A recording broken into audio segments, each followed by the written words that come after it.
As equipas da Inspeção Judicial do Conselho Superior da Magistratura Judicial passarão a acompanhar os processos de abuso sexual contra menores nos tribunais de jurisdição comum.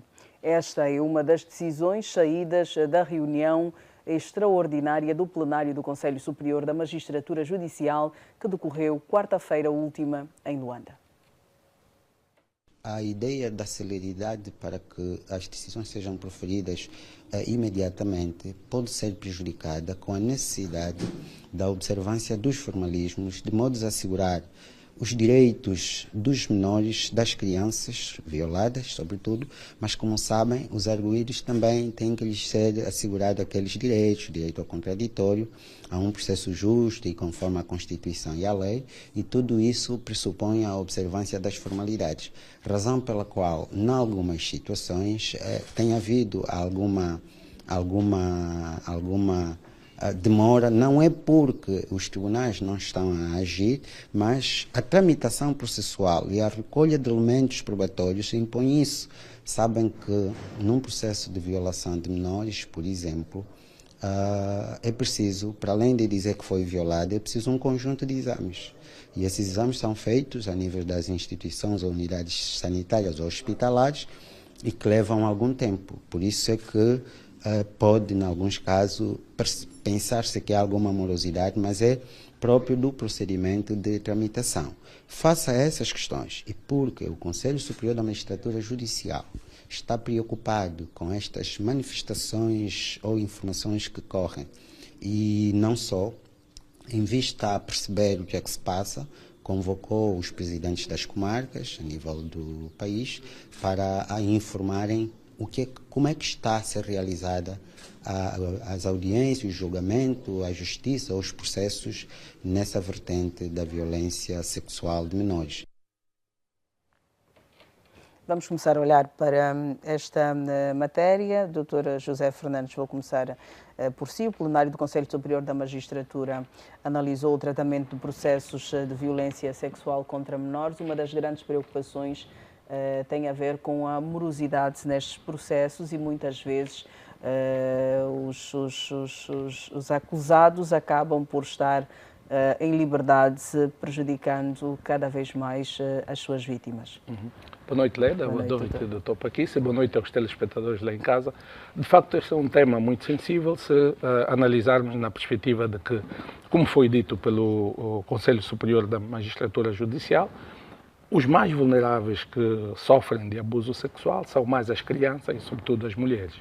E se nós olharmos para essas camadas, e essa violência sexual normalmente ocorre dentro da família e, apesar da família ser aquele núcleo da sociedade que tem uma responsabilidade primária e muito grande, mas, infelizmente, também é dentro da família onde essa violência sexual ocorre. Portanto, o Conselho fez muito bem em deliberar desta maneira. De qualquer maneira, eu pessoalmente tenho muitas dúvidas, porque olhando para aquilo que é a atribuição do Conselho Superior da Magistratura, me parece que essa atribuição de fiscalizar o processo não existe. Portanto, a legitimidade dentro aqui... das responsabilidades do Exatamente, Conselho Superior da mas Magistratura. aqui a legitimidade é o foco sobre o juiz. Se está a desempenhar bem a sua tarefa, se está a priorizar este processo da violência sexual ou não, porque verificam-se muitos atrasos sobre o julgamento desses casos. E mais, sabemos quem é o perfil do abusador normalmente. São pessoas bem colocadas na família e bem colocadas na sociedade. E quando o processo atrasa, isso dá uma percepção de que o caso não é importante. E me parece que aparece o conceito da impunidade na mesa. Portanto, acho que aqui o Conselho joga muito bem, porque se nós começarmos a verificar que alguns casos são condenados, algumas pessoas intocáveis, vimos processos de condenação, a partir daí isso funciona como uma dissuasão. Por isso, nessa perspectiva, eu saúdo e apoio essa decisão que o Conselho Superior da Magistratura Judicial tomou. Doutora Albino Paquice, fica-se igualmente com a ideia de que, desde o pronunciamento da Primeira-Dama Ana Dias Lourenço sobre este assunto, todos os órgãos intervenientes no processo, por assim dizer, acabam por ter de mostrar trabalho. Pois, boa noite. Boa noite, Dr. José Fernandes, boa noite aos telespectadores. Eu penso que sim, sabe, porque o problema está lá. O O problema da violação de menores existe há muito tempo, não existe desde o pronunciamento da primeira-dama, pese embora aquele pronunciamento terá de facto levantado essa preocupação. E aqui estou de acordo, segundo o Dr. José Fernandes, e também o Dr. João Leonardo, o Presidente do Tribunal Supremo e o Presidente do Conselho Superior do Magistrado Judicial, que foi chamar a expansão neste caso e, naturalmente, os presidentes das comarcas para perceber como é que este caso tem sido tratado. As crianças são vulneráveis, é verdade, Leda. E quando se está em face do hospital, portanto, as análises devem ser feitas também quando há uma queixa de violação, uma suspensão, devem ser rápidas. Portanto, ouvindo bem o Dr. Bartolomeu, penso que estaremos todos alinhados. Entretanto, estes são os efeitos de causas. É preciso que, a nível das famílias e a nível da própria sociedade, a nível das escolas, se faça a educação sexual das crianças, ou falando sobre essas matérias, para prevenir as crianças de futuros abusos. Eu penso que todo o trabalho que tem sido feito e esta nossa primeira-dama da República, penso que marca um passo por isso, porque tem feito coisas filantrópicas importantíssimas, desde aquela questão de nascer livre para brilhar. Há aí coisas, sinais muito interessantes que ela apostou, portanto, no consulado do seu esposo e ela como primeira-dama para, efetivamente, haver algum resultado. Isto, para mim, é positivo. Mas as causas, onde é que estão? Então, penso que é preciso estudar as causas. E se nós formos às escolas, formos às famílias para educar as crianças no sentido de elas poderem efetivamente saberem que aquele potencial tio, falando disto e daquilo, fazendo propostas assim e daquilo outro, pode me estar a levar para um caminho mau, a criança pode se proteger muito melhor. Eu penso que neste aspecto nós temos de ser consentâneos. Houve um lançamento de uma obra de uma jovem, que eu agora não tenho o nome, por acaso eu recebi, que falava exatamente sobre isso, a educação sexual. Eu não tenho agora o nome, mas a TVzinha me passou, e por acaso esteve lá a primeira-dama. Penso que são iniciativas muito importantes. Mas é preciso dizer aqui uma coisa importante, Leda. Eu e a Dina escrevemos um livro sobre diálogos sobre valores e costumes na TVzinha, que nós fizemos aqui há 10 anos. E a gente foi bater várias instituições do Estado, para as quais nós podíamos dar formação, por exemplo, nas escolas, sobre várias matérias, eu e a Dina Simão, daqui da televisão, e ninguém nos recebeu. Estás a ver? Estou a dar um exemplo. Desculpa, estamos a falar disto, mas estou a dar um exemplo. Ou seja, há pessoas que escreveram livros, que falam sobre esses temas, mas quando vão às instituições do Estado, quando vão às escolas para fazerem palestras ou isto, não são recebidos. Então, eu penso que é importante que a Inspeção Geral do Conselho Superior vá ver como é que está no tribunal. Mas para que evitemos que as crianças continuem a ser violadas, também temos que atuar na base. Então, eu penso que é por aí e é um trabalho que tem que ser feito porque as crianças violadas têm um futuro completamente estragado e estamos de acordo com esta decisão.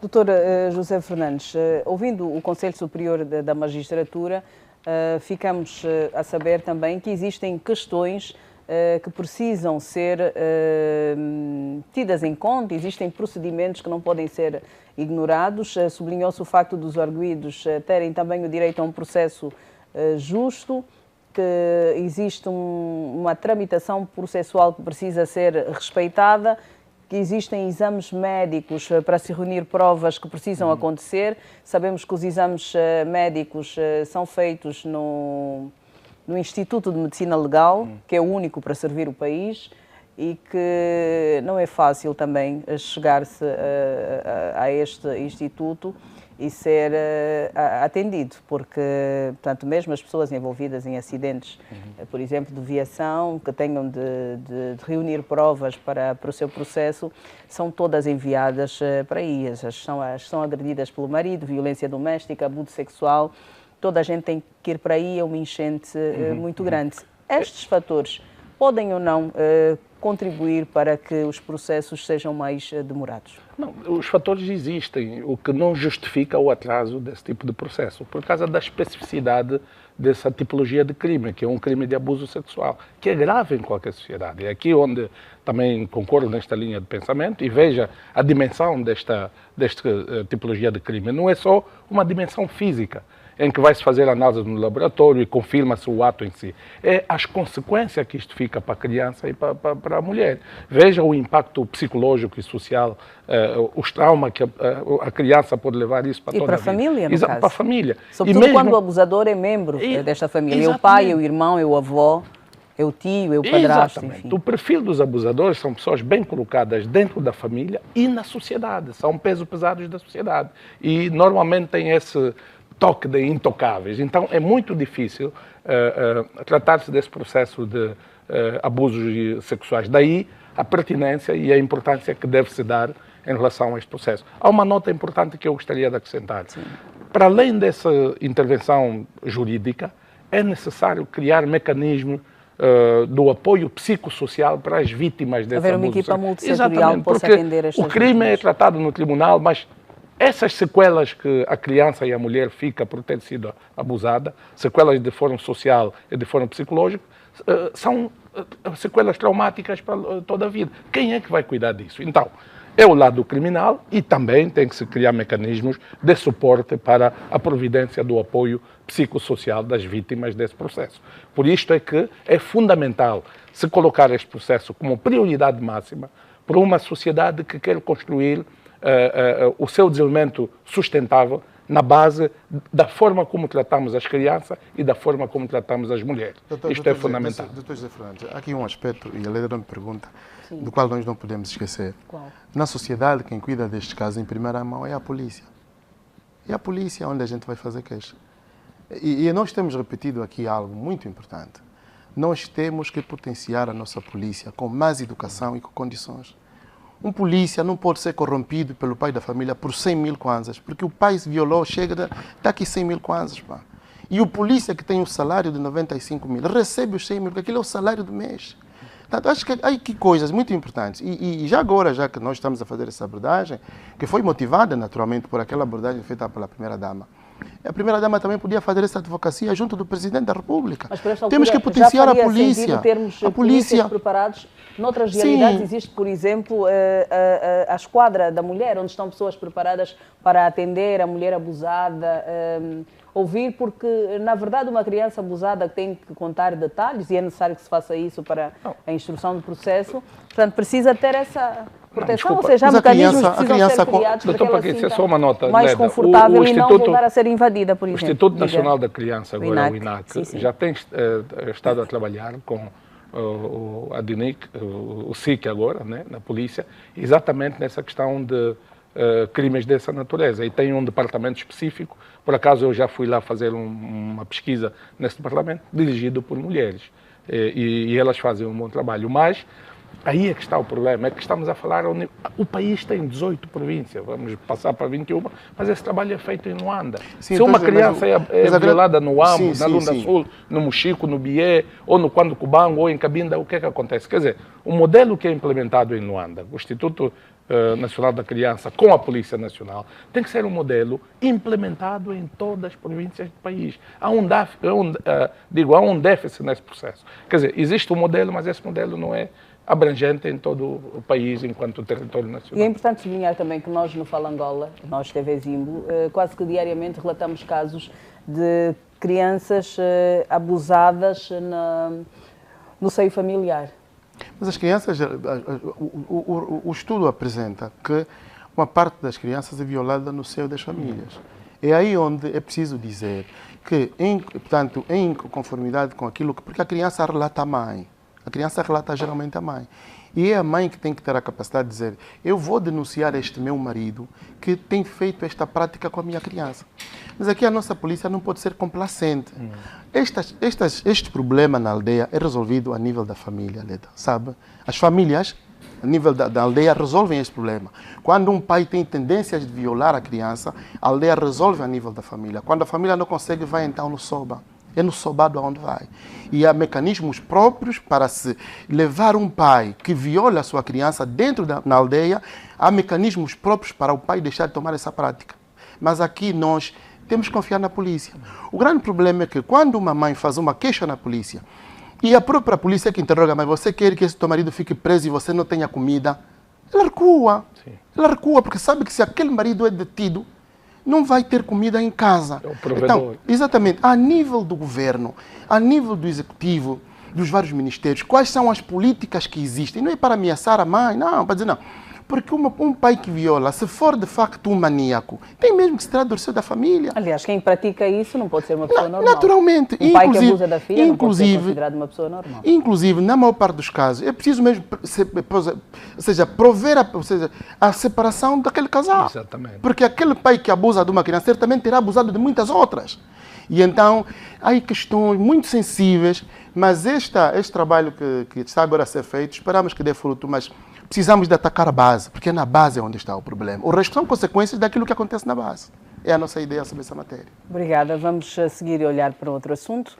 O grupo parlamentar da UNITA deu nota negativa ao desempenho da Assembleia Nacional durante o segundo ano parlamentar da 5ª legislatura, que encerrou no passado dia 15 de agosto. O líder do grupo parlamentar, Liberty Chiaka, falou do desempenho da Assembleia Nacional e dos diplomas aprovados durante o referido exercício.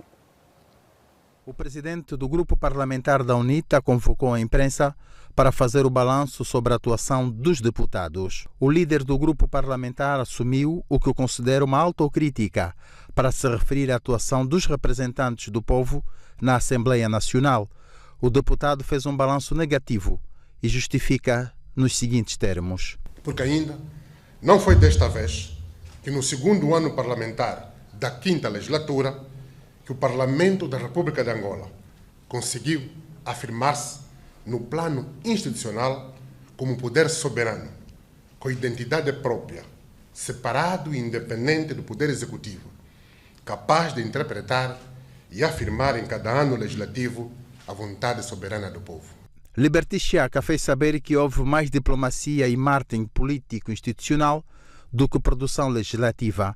Falou da fiscalização dos atos do governo ou até mesmo do atendimento às reclamações e denúncias dos cidadãos.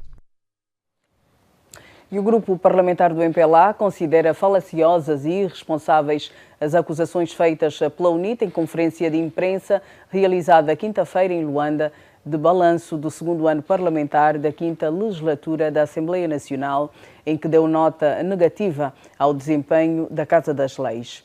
Num comunicado de imprensa, o grupo parlamentar do MPLA considera tais declarações como sendo falaciosas e irresponsáveis. Mais uma vez, refere o comunicado, a UNITA mostra com clareza as manobras políticas para desestabilizar o país e semear discórdia entre os angolanos. Segundo o grupo parlamentar do MPLA, o comunicado de imprensa da UNITA não é mais do que uma ardilosa ação de propaganda política que instrumentaliza as dificuldades do povo angolano para se autopromover. O grupo parlamentar do MPLA lamenta o facto do maior partido da oposição recorrer mais uma vez à mentira para impor a sua agenda política em contramão com os ditames da democracia e os verdadeiros interesses do povo angolano. A UNITA avalia como marcadamente negativo o desempenho da Assembleia Nacional durante o segundo ano parlamentar da atual legislatura, mas o MPLA lembra que a própria UNITA também tem responsabilidades no que se alcançou e, sobretudo, naquilo que não se alcançou neste segundo ano parlamentar. Segundo o comunicado, em vez do consenso político em matéria de combate ao crime público, foi a própria UNITA que ataca juízes, procuradores e agentes da ordem pública que se absteve na votação da lei dos crimes contra o vandalismo. O grupo parlamentar do MPLA diz, por outro lado, que os deputados da UNITA têm demonstrado uma reiterada falta de decoro e ética parlamentar nas suas intervenções e ações, tendo sido tal comportamento sucessivo ao longo de todo o ano legislativo que termina. Vamos olhar para esta matéria, são dois em um, começando pela conferência de imprensa marcada ou realizada pela UNITA. O grupo parlamentar da UNITA questiona, por exemplo, a assunção do poder de soberania com identidade própria da Casa das Leis angolanas. Dr. José Fernandes, vou começar por si. Bom, a primeira nota é que qualquer partido, seja ele da oposição ou no poder, tem o direito de avaliar as instituições no país. E a UNITA, penso que é direito deles avaliar o desempenho do Parlamento durante o ano que terminou. Agora, podemos ter algumas dúvidas em relação ao processo de avaliação. Uma delas, no meu ponto de vista, enquanto analista, é a UNITA, ao dar uma nota negativa ao Parlamento, quais são as variáveis que utilizou para analisá-las. Quer dizer, vi aí a questão da legislação. Os dados que nós tivemos no encerramento do ano parlamentar foi apresentado o facto de que o Parlamento aprovou 18 leis. Sim. Isso dá uma média de 1,5 por mês. E é preciso nós sistematizarmos... A UNITA diz que terá faltado produção legislativa. Exatamente, Leda, mas é preciso utilizarmos mecanismos reais para avaliarmos esses critérios. O que é que era expectável no início do ano? Eu, como analista, tenho que saber. No início do ano, o plano que foi feito em relação à legislação a ser aprovada, quantas leis o Parlamento devia aprovar? Aprovou 18, quanto é que ficaram por aprovar? Para eu ter uma avaliação concreta, técnica, dizer não, a UNITA tem razão ao dar um desempenho negativo neste item, porque, suponhamos, das 40 leis, 50 leis que estavam previstas, foram avaliadas 18. Qual é a realidade? Quer dizer, esses dados são omissos.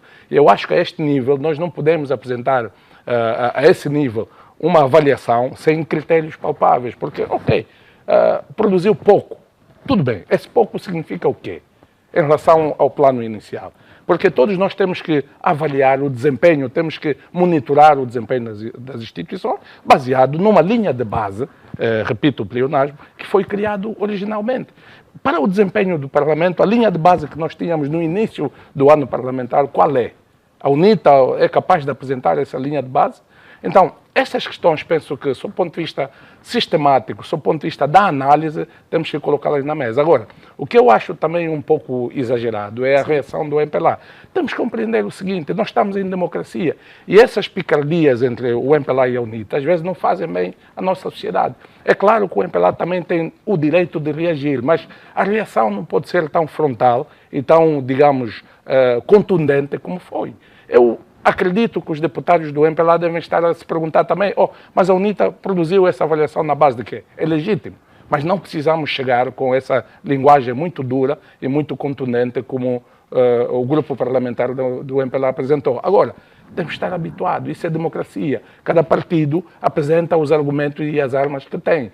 E nós temos que estar, digamos, a construir a nossa sociedade na base do debate, na base da opinião diferente, na base do respeito mútuo. É assim que se constrói a democracia. Agora, não podemos, sob o ponto de vista da política, condenar a UNITA porque fez uma avaliação, mesmo sem variáveis válidas, mas fez uma avaliação e reagiu dessa maneira. Agora, o MPLA faz bem em contestar, mas tem que contestar dentro daquilo que são os princípios de números, de apresentar variáveis. Quer dizer, nós temos que ter esta contraposição baseado no argumento metodologicamente sustentado e não da forma como foi feito. Doutora Albino Paquice, quero ouvi-lo também, primeiro sobre as razões que motivaram a UNITA a avaliar como negativo o ano parlamentar que encerrou a 15 de agosto e depois vamos olhar para a resposta do grupo parlamentar do MPLA. Pois, Leda, eu estava a comentar com o Dr. José Fernandes e comigo mesmo, depois de receber a pauta da televisão, que eu fiquei muito preocupado depois de ver os dois comunicados, tanto da UNITA como do MPLA, fiquei muito preocupado. E quero manifestar a minha preocupação aqui na televisão, porque os discursos, eu fico com a sensação de que se nós tivermos alguma confusão no país, então virá do Parlamento da República de Angola. Porque os últimos discursos têm sido muito musculados, tanto da UNITA como do MPLA. Mas não podemos nos esquecer que o MPLA tem responsabilidades de governação. A UNITA é um partido na oposição. Portanto, quando nós olhamos para um partido na oposição, o que o partido na oposição faz em todas as democracias, e Angola não é diferente. A nossa Constituição, no seu artigo 2º, diz Angola é um Estado democrático de direito. Nós somos um Estado democrático de direito. Num Estado democrático de direito, existe o direito de oposição democrática. A oposição democrática é legítima. Agora, quando o MPLA vem nos recordar, no seu discurso, embora não pergunte isso, que a UNITA quer nos lembrar a guerra, estamos a falar quem quer guerra. Deixa-me ir, então, a UNITA, na abordagem da UNITA. A UNITA diz assim, é rápido. com base em vários parâmetros, usa 3 pontos fundamentais. Diz assim: o Parlamento serve para representar a vontade do povo. O segundo parâmetro é: no Parlamento, os deputados não recebem ordens. E o terceiro parâmetro é: no Parlamento, os deputados, portanto, têm que se cingir à Constituição e à lei. Está a dizer assim a UNITA. E depois diz, antes de começar o porquê, diz: com base nestes parâmetros, termos de afirmar em jeito de autocrítica, a UNITA se revê nesta crítica que faz e diz: nós não fomos capazes de fazer isso. Então, ou seja, a UNITA e o MPLA não estão a ser capazes de nos representar. Temos de dizer a verdade. Agora, espanta-me, Leda, já na segunda pergunta, na segunda questão da tua pergunta, é que o MPLA venha dizer o seguinte: o comunicado de imprensa da UNITA não é mais do que uma ardilosa ação de propaganda política que visa instrumentalizar as dificuldades do povo angolano para se autopromover. Então, Leda, se o povo angolano não está a sofrer, eu, que tenho estado aqui na televisão e na rádio a falar, peço desculpas. Se o que temos estado a dizer que o povo está a sofrer, não está a sofrer, se a fome em Angola é relativa, se nós em Angola temos saúde de qualidade, temos luz de qualidade, temos água potável, temos comida toda hora, estamos a comer tudo bem, então pedimos desculpas aos deputados do grupo parlamentar do MPLA. Estás a ver o que eu estou a dizer? Eu estou a lamentar. Sim, mas eu estou a lamentar. Se nós temos dito que o povo está a sofrer, não é a UNITA que o diz, porque eu também tenho família que está a sofrer, o doutor também terá. Sim. Se o povo não está a sofrer, eu então peço desculpas. Não, mas aqui não estamos a avaliar o desempenho. Agora vou, o papel do Parlamento, da Assembleia Nacional em Angola, uma das bases principais, o doutor disse muito bem, é legislar.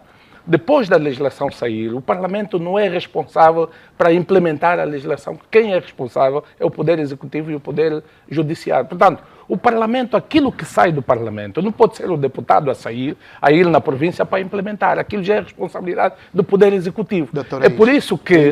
Não, doutor, porque já vou chegar lá. É por isso que, no meu ponto de vista, essa avaliação que a UNITA faz tem que apresentar bem os critérios, porque a forma como apresenta de que nós legislamos, mas o que nós legislamos não está a ser implementado, isso não é da responsabilidade do Parlamento angolano. Deixa só terminar isto. E isso tem que ser entendido lá em casa também, tem que ter clareza nisso. Deixa só terminar isto. Depois disto que eu disse, era muito importante que os deputados fossem capazes de olhar para a realidade, todos eles, com os seus grupos parlamentares, da mesma forma. Os deputados representam o povo. Tanto os deputados da UNITA como os deputados do MPLA. Exatamente. Mas mais ainda, os deputados do MPLA.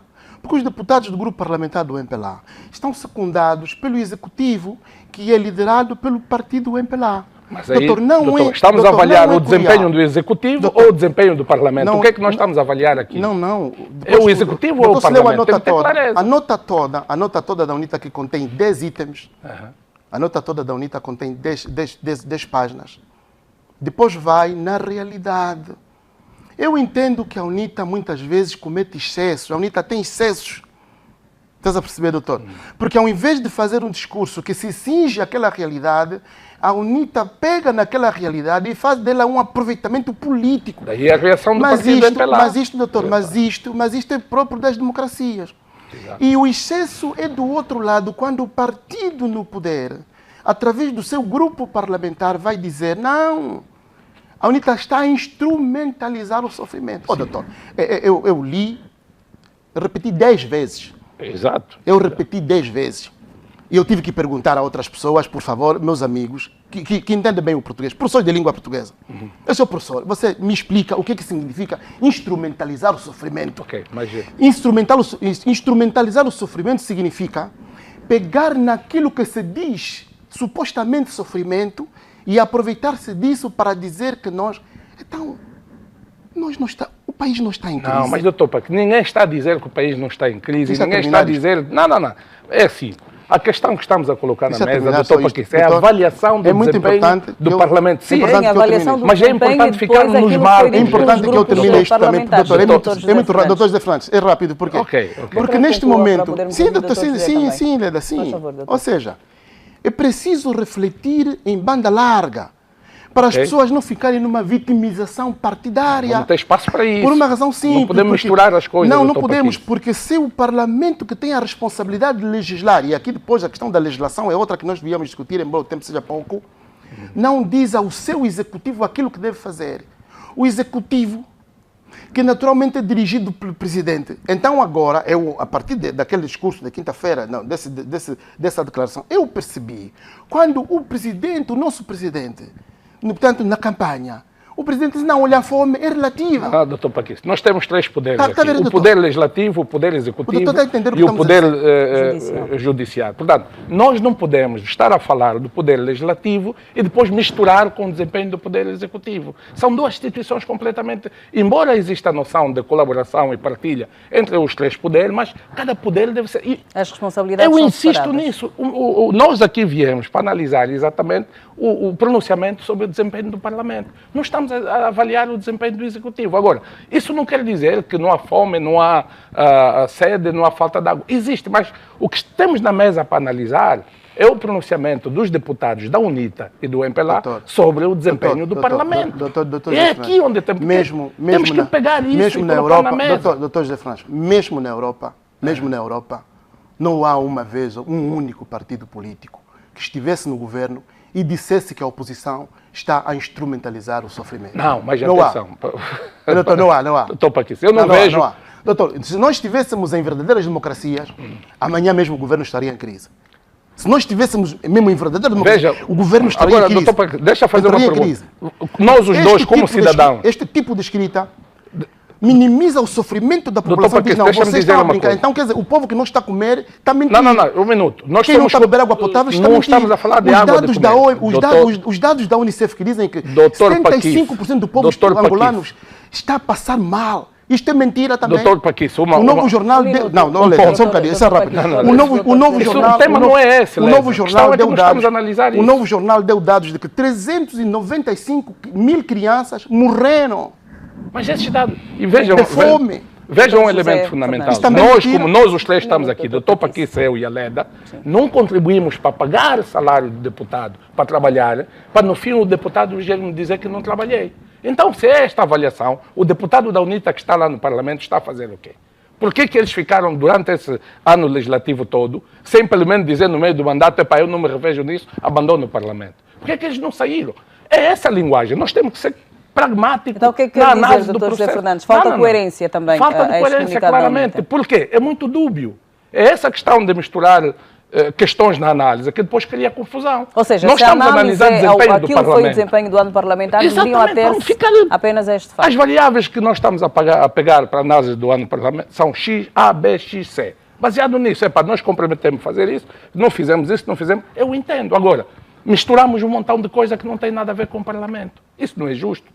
E num certo ponto de vista, é legítimo que o MPLA também reaja. O doutor José Fernandes tinha que ler todo o comunicado. Eu leio o comunicado. Tinha que ler todo o comunicado, porque a UNITA quando diz, por exemplo, que olha, muitas vezes os deputados do grupo parlamentar do MPLA recebem ordens superiores.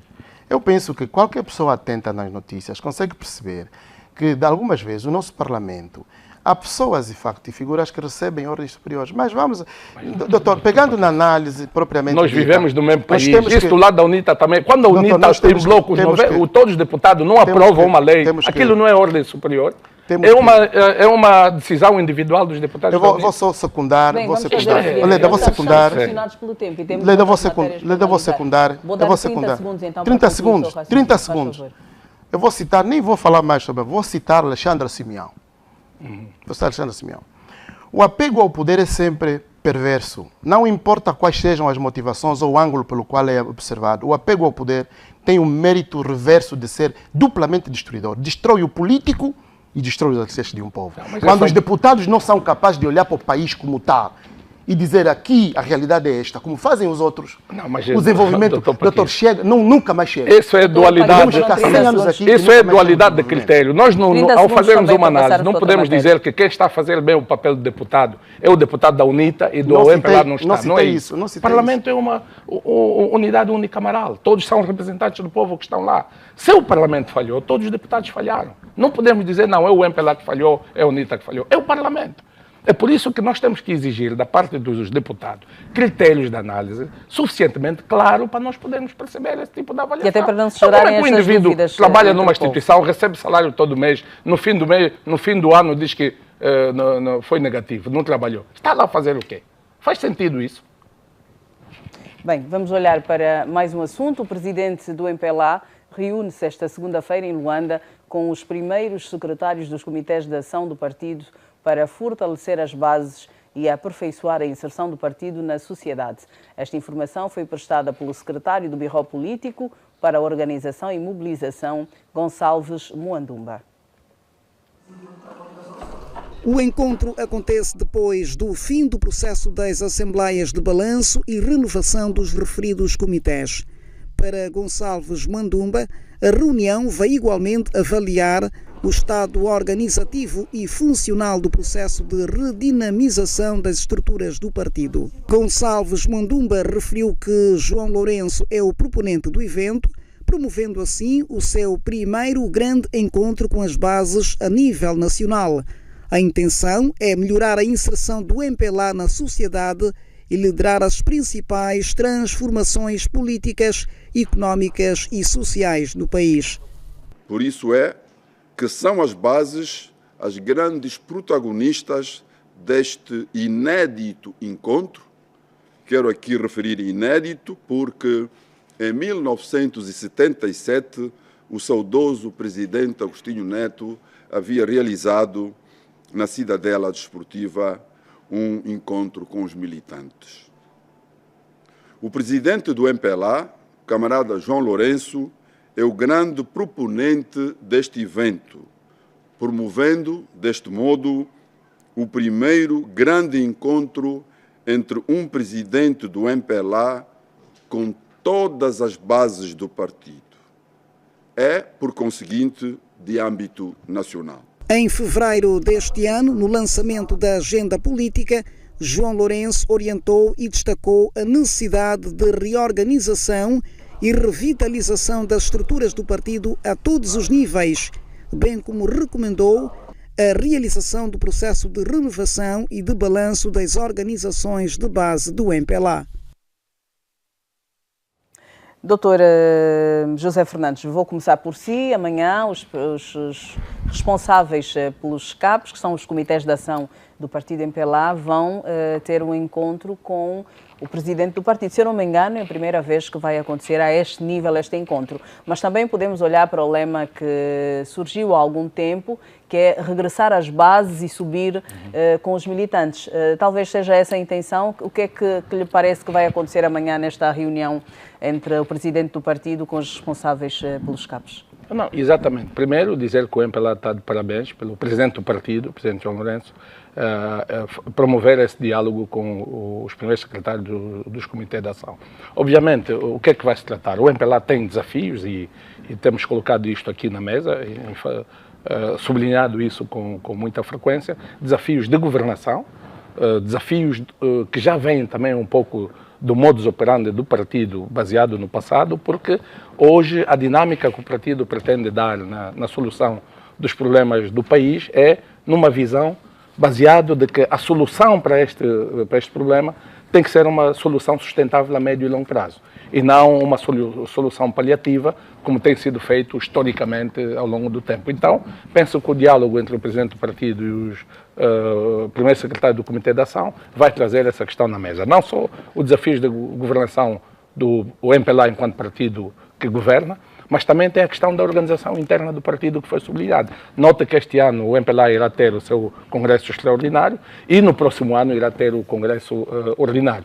Para além disso, tem o desafio, eventualmente, do debate interno para o líder que irá se apresentar dentro do MPLA nas eleições de 2027. Então, penso que o MPLA, enquanto partido, tem matéria suficiente para regressar às suas bases e, junto com os primeiros secretários dos comitês de ação, de uma forma aberta e franca, honesta, e também com o exercício da autocrítica que está previsto no Estatuto do Partido, promover esse diálogo entre a liderança do partido e as bases. Agora, o desafio é que existem muitos comitês de ação do partido no país. E essa questão da representatividade e da opinião própria. Eu não sei como é que vão organizar, porque não vejo um fórum com o presidente do partido, todos os comitês, os primeiros secretários do Comitê de Ação, manifestarem a sua opinião e manifestarem o seu interesse. O encontro em si terá este desafio.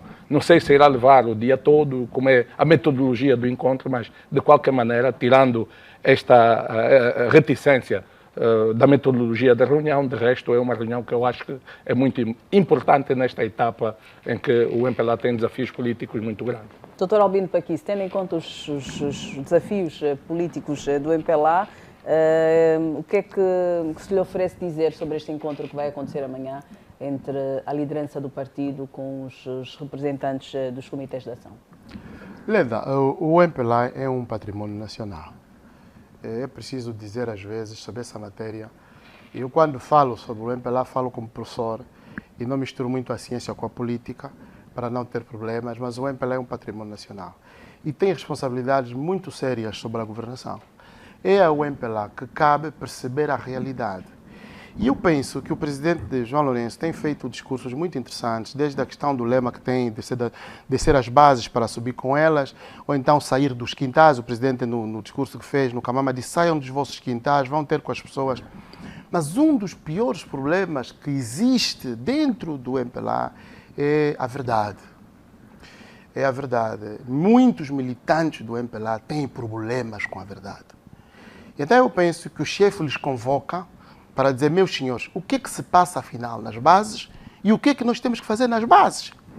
Sabe, Leda, esse é o primeiro encontro, nós ouvimos o mais velho Mwandumba falar sobre essa matéria, mas os resultados futuros serão poucos se não houver verdade na base. Dizer: chefe, aqui o problema é este. Independentemente de se defender uma camisola partidária e que pode custar um cargo político, dizer: não, chefe, aqui o problema é este. Depois, por que, Leda? Eu falei com muitos camaradas, amigos meus do MPLA, com os quais falo, são primeiros secretários. Se vocês não dizerem a verdade ao vosso chefe, vocês vão continuar a ter o tipo de governação que têm. O presidente está preocupado com a governação. Está preocupado, porque tem 2 anos e meio para terminar o seu mandato. E a grande verdade é que nós também sabemos que muitos relatórios que ele tem recebido não são os relatórios verdadeiros. Nós vamos falar a verdade, não é por estarmos na televisão. E então eu penso que ele, ao convocar as bases, está dizendo: não, quer saber dos primeiros secretários dos CAPs, porque a vida acontece nos CAPs. É no CAP aonde se vai dizer, é onde o povo está, no CAP, o povo está no CAP. Está bem, doutor. Obrigado. E então é preciso que amanhã, nesta conferência, nesta reunião, haja realismo para que o presidente do partido saiba aquilo que se passa na verdade, para ele poder tomar as melhores decisões. Obrigada. Vamos olhar para o próximo assunto. O Presidente da República afirmou na quarta-feira em Luanda que uma das metas do Executivo passa por criar as condições para que os produtos da cesta básica e da reserva estratégica alimentar sejam constituídos essencialmente com bens produzidos, transformados e embalados no nosso país. João Lourenço, que discursava na abertura durante a segunda reunião ordinária do Conselho da República, convocada para analisar a segurança alimentar e a produção nacional, defendeu mais respeito e consideração às famílias camponesas. Para o combate aos efeitos da seca no sul de Angola, o Executivo conta com diversos projetos que está a construir naquela região do país. O presidente João Lourenço está convencido que os resultados na vida das populações, na proteção do gado e na produção de alimentos em larga escala começam a ser sentidos em breve. A agricultura vai continuar na agenda como fator determinante para melhorar a condição de vida das famílias no meio rural. Noutra direção, a aposta do Executivo vai continuar a ser o investimento no PIM. O Executivo vai continuar a apoiar a agricultura familiar com os diferentes programas concebidos e em plena execução, porque acreditamos na capacidade já demonstrada pelas famílias do campo, que com esses programas têm vindo a melhorar sua condição de vida. João Lourenço está consciente que é preciso olhar para os camponeses com mais respeito e consideração. Afinal, são eles que nos proporcionam o pão nosso de cada dia. Temos de olhar para as famílias camponesas com outro respeito e consideração, pelo trabalho árduo que realizam, pelo nosso bem-estar, pela nossa saúde, por nos proporcionarem o pão nosso de cada dia. O país já está a produzir bastante, mas não o suficiente ainda. O Conselho da República, órgão colegial de consulta do chefe de Estado, é integrado por 23 personalidades distintas, das quais a vice-presidente da República, a presidente da Assembleia Nacional, o procurador-geral da República, os líderes dos partidos com assento no Parlamento, autoridades religiosas e outras entidades singulares escolhidas pelo chefe de Estado. Doutora Albino Paquice, o Presidente diz que o país está a produzir bastante, mas não o suficiente. E falava na abertura desta reunião com o Conselho da República sobre a segurança alimentar e a produção nacional. Sim, Leda, eu penso que nós somos capazes de produzir mais do que estamos a produzir. Entretanto, é preciso que se olhe para os players que estão na produção, com realismo. As famílias precisam de mais apoio, existem vários apoios, existem vários fundos que nós pelo menos conhecemos, eu conheci vários e certamente conhecerei outros, desde o FADA e outros que apoiam a agricultura, portanto, nacional e os agricultores nacionais e a agricultura familiar. Mas é preciso, Leda, dizer aqui algo muito importante, que ao invés do Estado esperar, através destes fundos vários que tem, que as pessoas vão lá ter, é preciso que o Estado vá procurar os pequenos agricultores que estão a fazer muito trabalho e potenciá-los. Eu não consigo perceber, por exemplo, como é que uma ADRA hoje não é uma instituição com utilidade pública, está há 30 anos em Angola e está há 10 anos à procura de ser uma instituição de utilidade pública. Portanto, se já for depois do Dr. Luís Fernandes, José Fernandes, que me diga outra coisa. Um dos grandes problemas que nós temos tido, Leda, é que as administrações municipais são um verdadeiro empecilho para potenciar os agricultores. Porque nós, na nossa Constituição e na Lei de Terras, continuamos a ter a terra é propriedade originária do Estado. Quando um agricultor quer pedir crédito no banco, crédito agrícola, o banco lhe pede onde é que está o título de propriedade de terra. Não tem. Portanto, o camarada presidente pode ter as melhores intenções, e deve ter as melhores intenções, pelo que diz tem, mas é preciso que, por baixo, se desburocratize todo o processo. Há um gabinete do presidente que trabalha nestas coisas. Não vou citar o gabinete, todo mundo conhece. Mas este gabinete do presidente, para ver se as coisas estão a andar ou não tem poder executivo. Então, se o presidente tem um gabinete que recebe muita gente e onde tem toda a informação, e este gabinete, onde trabalha uma figura que já passou aqui pela televisão, não tem poder executivo... Por que é que não diz, doutor? É o doutor Norberto Garcia. As coisas pela metade. É o doutor Norberto Garcia. Porque o que acha que toda a gente sabe, nem toda a gente sabe, não temos todos o mesmo entendimento. É o doutor Norberto Garcia. O doutor Norberto Garcia, mas vem na agenda, que ele está numa agenda, isso é público. O doutor Norberto Garcia trabalha no gabinete de ação psicológica do Presidente da República, que é para perceber se os processos estão a decorrer ou não nas administrações municipais, mas ele não tem poder de mando. Então, um gabinete daqueles não tem poder de mando. O presidente pode ter as melhores intenções, o dinheiro existe. E temos que saber aqui uma coisa, Leda. Muito deste dinheiro é um dinheiro emprestado. E o dinheiro emprestado, quando não é utilizado no timing próprio, perde a sua utilidade. No sentido de que o presidente diz bem, nós podemos produzir aqui, os elementos da cesta básica, o arroz, a fubo, o feijão, a carne, o óleo, batata, doce, ovos, legumes, tudo isso podemos produzir aqui. Mas se não houver apoio, as famílias não vão conseguir. Outra palavra, Leda, para terminar isto é das famílias. Nós, no tempo da guerra, vivemos do feijão, do arroz, da fuba, e que nós fazíamos nas nossas lavras com os nossos pais. É verdade que muita coisa hoje mudou. Mas tenho que dizer aqui uma coisa na televisão e vou assumir o barulho que isto vai trazer. Muitos de nós angolanos estamos a ser preguiçosos. Vivemos em casas que têm quintal, onde podíamos ter uma pequena lavra para ter lá o tomate, a cebola e o feijão, e nós não estamos a fazer isso. Dou um exemplo prático para terminar de passar a palavra a Leda.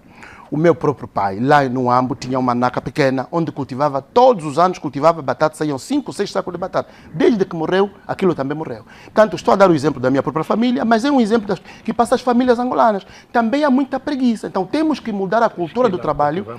Venha o governo que vier. Se nós não dissermos assim, vamos cultivar. Alguns estão a morrer com terras aráveis. Isto não pode ser. O problema não será do presidente. Diga. O doutor já está a cultivar? Eu vivo em Luanda. E, portanto, com essa responsabilidade da TV Zimbo, se eu estivesse no Luanda, eu cultivaria. Não, eu estou a perguntar se já está a cultivar. Agora, se vive em Luanda, responda a sua pergunta. Não, já está a cultivar? Não estou a cultivar, não. Está bem. Doutor José Fernandes, que notas nos pode dar sobre esta reunião do Conselho da República? A segurança alimentar e a produção nacional foram o tema que estiveram, ou que foi o tema que esteve sobre a mesa. Sim, o presidente João Lourenço faz muito bem em trazer esse debate sobre a segurança nacional, a produção nacional e o papel que a agricultura familiar tem neste processo todo. Aliás, os dados que foram apresentados demonstram que 80% do que nós consumimos na nossa mesa vem do setor da agricultura familiar. Só que tem desafios aqui que são muito grandes. Uma vez mais, o governo tem que assumir isso. Quando nós falamos de segurança alimentar, tem dois aspectos fundamentais. É disponibilidade dos alimentos e qualidade desses alimentos. Vamos focar a questão de disponibilidade. O Presidente disse bem, estamos a produzir, mas não é o suficiente. Significa que ainda temos déficit alimentar nos principais produtos de cesta básica. O que é necessário fazer nesta fileira? É identificar onde é que nós estamos em termos de produção de milho, soja, feijão.